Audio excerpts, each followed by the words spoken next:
Bismillahirrahmanirrahim. Assalamualaikum warahmatullahi wabarakatuh. Shalom, Om Swastiastu, Namo Buddhaya, dan salam kebajikan. Di sini saya akan menjelaskan tentang konsep dasar timbulnya penyakit. Nah, pada teori roda atau well. Sebagaimana untuk memenuhi tugas dari mata kuliah epidemiologi gizi dengan dosen pengampu Ibu Irma Hairudin MKM MKes. Sebelumnya perkenalkan, nama saya Umrah dari kelas D dengan NIM 2303055010076. Langsung saja kita masuk pada siapa sih penemu dari teori ini. Penemu dari teori ini yaitu Moser dan Kramer pada tahun 1985. Sebelum melangkah lebih lanjut, perlu kita ketahui dari pengertian roda atau teori well ini. Well adalah sebuah konsep yang digunakan untuk menjelaskan faktor-faktor yang berkontribusi terhadap terjadinya suatu penyakit atau masalah kesehatan masyarakat. Secara harfiah, well epidemiologi merujuk pada gambaran berbentuk roda yang menggambarkan hubungan antar faktor-faktor penyebab. Bisa kita lihat gambarnya seperti apa. Nah, ini dia. Berdasarkan gambar pada roda epidemiologi tersebut, dapat dijelaskan pada bagian tengah dengan lingkaran kecil tulisan inti genetik. Ini melambangkan pengaruh faktor genetik seseorang yang membuatnya rentan terhadap penyakit tertentu. Kemudian di dekatnya itu ada manusia sebagai host. Lalu yang terluar yaitu ada tiga lingkungan. Nah, lingkungan biologis ini menggambarkan pengaruh faktor lingkungan biologis seperti paparan terhadap agen penyebab penyakit atau racun lingkungan yang dapat mempengaruhi kesehatan. Lalu lingkungan fisik yang melambangkan pengaruh faktor lingkungan fisik non-manusia seperti iklim, habitat, dan geografi yang dapat mempengaruhi kesehatan.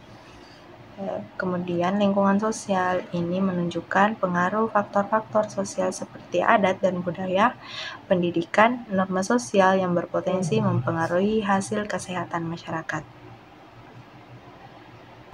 Sehingga bisa kita jelaskan pada teori roda, peranan lingkungan sosial lebih besar dari yang lainnya pada stres mental. Jadi pada kasus mental, lingkungan lebih berperan khusus dari lingkungan yang lain.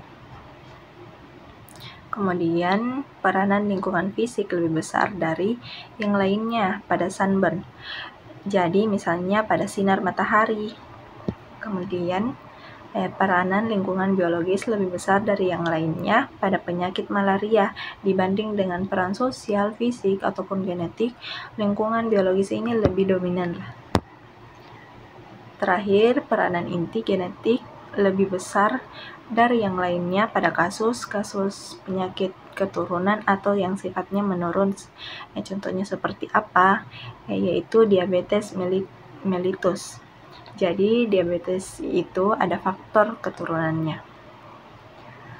Lanjut, next. Apa kegunaan dari well roda?